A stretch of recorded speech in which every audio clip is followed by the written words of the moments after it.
नमस्कार साथियों। आज हम अष्टावक्र गीता के अध्याय 18 श्लोक 1 से 25 का गहन संदेश सुनेंगे। यह अध्याय हमें बताता है कि जब आत्मज्ञान जागृत होता है तो जीवन का हर अनुभव केवल एक सहज प्रवाह बन जाता है।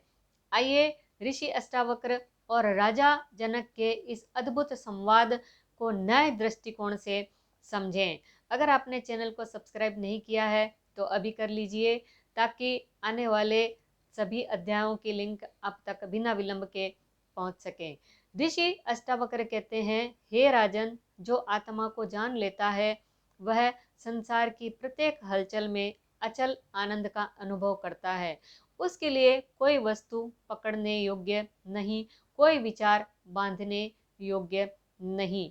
अष्टावक्र समझाते हैं, ज्ञानी का जीवन नदी के प्रवाह जैसा होता है।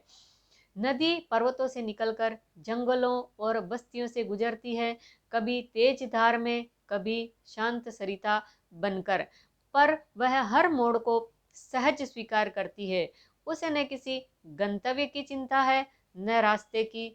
वह बस बहती है स्वाभाविक रूप से। इसी तरह आत्मज्ञानी हर परिस्थिति में सहज बहता है, बिना किसी आग्रह या विरोध के। जब तुम स्वयं को शरीर या मन नहीं मानते, ऋषि कहते हैं, तो इच्छाओं की आग स्वयं बुझ जाती है। जैसे दीपक के चारों ओर घूमते कीट अंततः शांत हो जाते हैं, वैसे ही वासनाएं आत्मबोध की रोशनी में विलीन हो जाती है। आत्मज्ञानी व्यक्ति विशाल वृक्ष की तरह है, जिसकी जड़ें धरती में गहरी है और शाखाएं आकाश को छूती है। तूफान आए तो पत्ते हिल सकते हैं, पर तना अडिग रहता है। उसी प्रकार घटनाएं जीवन को छू सकती है, पर ज्ञानी की चेतना अचल रहती है। अष्टावक्र आगे कहते हैं, जो अपने भीतर की ज्योति को देख लेता है, उसे बाहरी प्रशंसा या वस्तु की आवश्यकता नहीं। उसका आनंद स्रोतहीन झरने जैसा है, जो बिना किसी कारण के निरंतर बहता है। वह बताते हैं कि कर्म तो होते रहते हैं, पर आत्मज्ञानी जानता है कि मैं करता नहीं, बस साक्षी हूँ। जैसे बाजार में खड़ा व्यक्ति भीड़ की हलचल देखता है, पर स्वयं उस भीड़ का हिस्सा नहीं बनता, वैसे ही वह हर क्रिया का दर्शक मात्र है।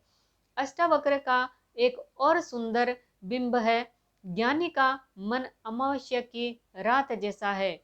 जब आकाश में चांद नहीं होता, तब भी सितारे अपनी जगह पर चमकते रहते हैं। वैसे ही आत्मज्ञानी के भीतर मौन है, पर जीवन की गतिविधियां चलती रहती है। इन उपदेशों को सुनकर राजा जनक कहते हैं, गुरुदेव, अब मुझे स्पष्ट हो रहा है कि मेरा असली स्वरूप न तो शरीर है, न मन। मैं वही चेतना हूँ जो जन्म और मृत्यु से परे है। दुनिया का हर दृश्य मेरे भीतर घटता हुआ एक सुंदर खेल है। जनक का हृदय आनंद से भर उठता है।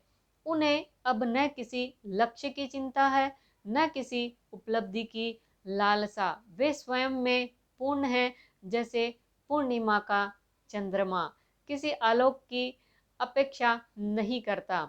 अध्याय 18 हमें कुछ सहज उपाय भी देता है। साक्षी भाव का अभ्यास। दिन भर की घटनाओं को बस देखो जैसे मंच पर नाटक चल रहा हो। अनासक्ति का अभ्यास। जो भी अनुभव मिले, आनंद या पीड़ा, बस स्वीकार कर आगे बढ़ो। स्व चिंतन। बार बार खुद से पूछो, मैं कौन हूँ? यह प्रश्न मन को भीतर की शांति तक ले जाता है। अष्टावक्र गीता के इस खंड का गूढ़ सार है, मुक्ति कोई लक्ष्य नहीं, यह तो आपकी स्वाभाविक अवस्था है। बस यह जान लो कि तुम वही शुद्ध चेतना हो, जिसे किसी साधन, पूजा या कर्म से पूरा करने की जरूरत नहीं।